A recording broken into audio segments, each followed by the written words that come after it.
You're listening to the Monday Night Community Show with Daniel on BRFM. This is the Daniel Monday Night Community Show on demand through YouTube. Thank you very much for choosing to listen to us through this method.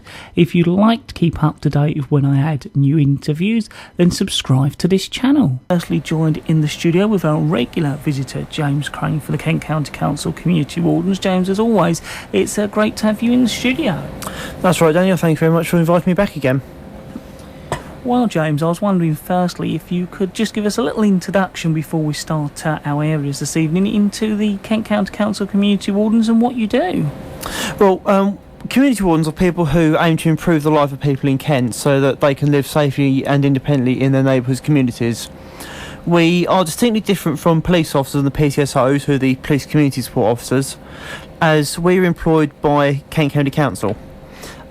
We do, however, provide a visible uniform presence and are regarded as the focal point for inquiries in the community on any topic. If we haven't got the answers ourselves, we will advise on further points of inquiry. And we befriend the elderly and vulnerable members of the community who might otherwise feel alone or friendless. We're accredited by Kent Police, who takes an active role in the initial training of new wardens, as they ensure that our training is to a particular standard and does cover particular topics. And basically each person has got to achieve a particular standard, and the badge on our left arms refers to this accreditation scheme. James, how can our listeners find out who their community warden actually is? Well, the easiest way is through the website, which is www.kent.gov.uk/community wardens. There are 3 wardens who cover the Isle of Sheppey. There's myself up in Laysdown and Warden, Cheryl Hendry in Minster, and Dave Osborne in Sheerness. There's also 2 wardens who are based off the island. That's Nick Mayett in Kemsley and I Wade, and Georgina Springle in Newington. Our supervisor, Paul Crisp, is based jointly at the Swale Community Safety Unit in the Swale by Council offices in Sittingbourne and at the Swale Bridge Partnership in Sheerness. James, I was next going to ask you, do you work alongside the police or do you work independently? Community wardens are independent from the police, although we do work closely with them because many of the items that we deal with are also matters of criminal law. I mean, for example, fly tipping, graffiti, vandalism and antisocial behaviour. So I was next going to ask you, James, do you give talks to clubs and groups in our community? We'd be very pleased to speak to any groups and let them know what we do and how we can help. I consider it very important for people to understand what the role of a community warden is and how we fit into community life. Far too many people fail to understand that we're not police officers, even though that we may work and cooperate with the police force. Community wardens have no powers of arrest other than those of the civil community, but we're always keen to let people know the range of our work and how we can help to improve the quality of life within the community. Whilst we're on the subject of giving talks to groups and clubs, I'm organising an event at the end of August in Laysdown. It's an emergency services day, basically getting all the emergency services together and giving the public a chance to meet with the emergency services outside of their normal work. So rather than picking up a phone and dialing 999 for someone, you can actually just come along, talk to the people, find out what it is they do, how they operate, and also get a chance for if you are a dog owner to come along and get your dog microchipped for free, as of the change of the law for 2016, where it's a legal requirement for every dog to be microchipped. So that's just a little taste of some of the stuff that is going on in Laysdown at the end of August. James, I know you next wanted to cover shopping in safety. Yes, well, it's important to remember that much, although not all shopping, is done in supermarkets nowadays. So while distracted by the thoughts of the family shopping needs, the busy shopper can fall easy prey to crooks who are on the lookout for easy pickings. So really, in order to keep yourself safe, to start with, remove items of value from cars listed in your car parks and place them in the boot space or well out of sight. Seems obvious to say this one, but remember to lock the car when you leave it. The amount of times I've known people who've gone away from the car, come back to find they've left it unlocked, and sure enough, someone's got into it. So lock your car and place the key safely away in a zipped pocket in your clothing. Take into the store the minimum of items you need. For example, a handbag or a clutch purse can be left in the boot, where you take just a card wallet with you so that you can look after it in a closed or zip pocket.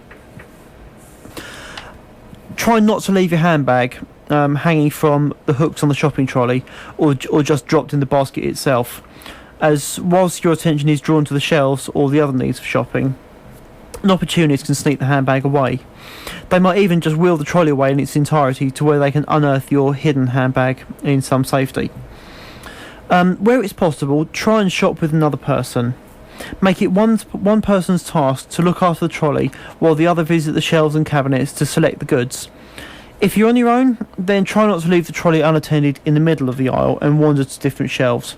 Take it with you to the shelves where you can see it all the time. Once you've done all that and you get to the checkout, don't produce your means of payment until it's time to pay, and keep cards and cash out of sight until the cashier needs you to produce them. And remember to guard against letting others see your PIN device if you're paying by card. Place your hand over the keyboard and tap in the numbers under your hand to prevent a hidden camera being used to record your PIN number. At cash machines, be especially vigilant about this. Look for any unusual fitment to the machine that crooks may have added, such as camera devices or skimmers. These will provide them with the details that they need to rob you silently and unnoticed.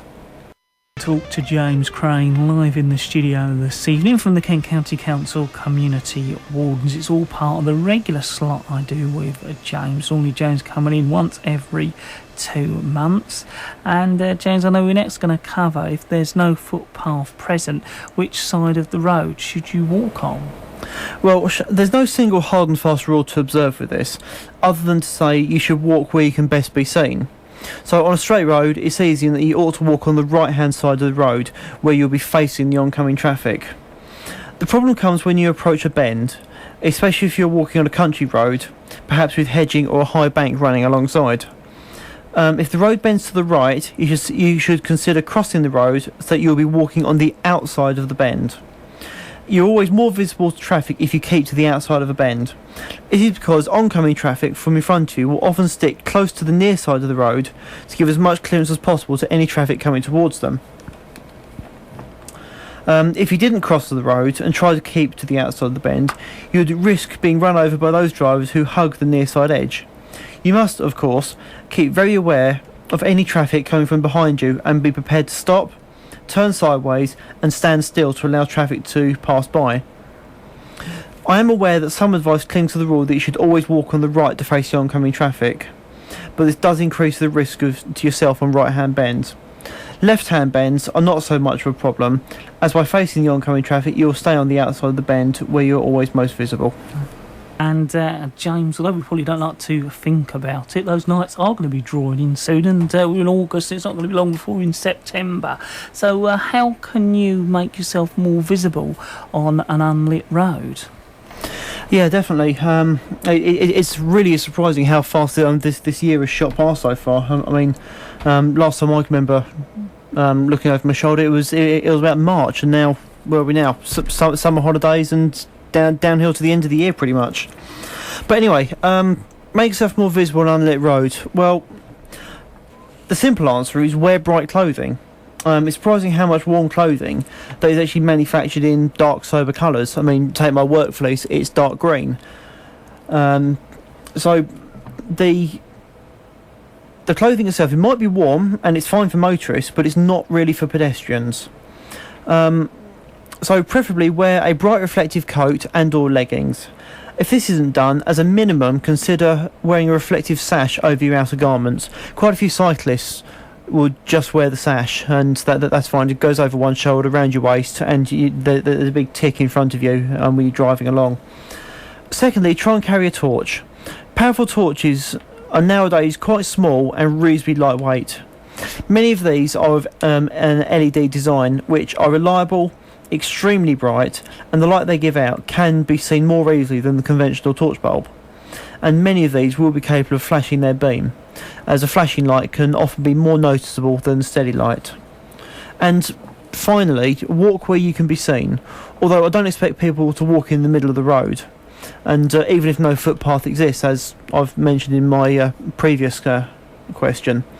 But it's foolish really to walk in the middle of the road, but it's equally foolish to remain in the banks and hedgerows, right in uptight against them, where drivers would find it hard to spot you, even if they were expecting you to be there. But obviously, bear in mind what I said in the previous comment of what side of the road to walk on and how to keep an eye out, etc., etc. James, I was hoping you could go over some of those useful contact details and also refresh our listeners on the Emergency Services Day in Laysdown. Yeah, certainly. It's the standard few, the contact details I'll give out. The first one is for Kent Police. Obviously, we know the emergency number is 999. We've got the non-emergency number, which is just 101. Swale Council, you can get them on 01795 417 850. Kent County Council, we've got trading standards, consumer direct, obviously any issues you might have regarding stuff you've been sold, anything like that. They're on 08457 585 497. And finally, Kent Highways. Obviously, we've had quite a bit of bad weather over the past few days, and with the autumn rapidly approaching us, there's a potential for even more potholes to arrive on the roads. So we've got them who are available on 03000, that's 03000 418181. And as Daniel said, we've got the Emergency Services Day coming up in Laysdown on Saturday the 30th of August. The day will be open between 10 in the morning till 3 o'clock in the afternoon. And that will be taking place on the Spinney in Laysdown. Some of the attendees will be HM Coast Guard, the RNLI Lifeguards, Kent Police, the ambulance will be there, Kent Fire and Rescue. We've also got the Port of London Authority, who are responsible for some of the waterways around the island. And also Dogs Trust will be there. They're going to be microchipping your pet dogs for free. As I said earlier, there's a change of the law in 2016, which will require you to microchip your dog. So Dogs Trust will be down there, and they will be doing that for you absolutely free of charge. James, as always, it's great to have you here at BRFM. Thank you very much once again for coming along. That's okay, Daniel. Thanks again for inviting me. That is James Crane from the Kent County Council Community Ward. We'll be speaking to James in another couple of months' time. All part of the regular slot I do here at the Monday Night Community Show with James Crane and the Kent County Council Community Wardens.